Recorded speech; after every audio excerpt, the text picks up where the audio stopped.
Happy new year వచ్చేసింది జోరుగా, hearty welcome చెప్పేద్దామా హాయిగా.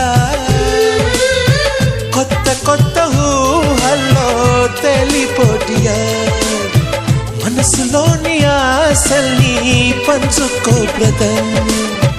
గుండెలోని భావాలు గుప్పుమన్న ఈ వేళ, కదిలల్లే కాలపు కన్నెకి టాటా చెప్పుదామా. జనవరితో అడుగులు వేస్తూ ముందుకి పోదామా.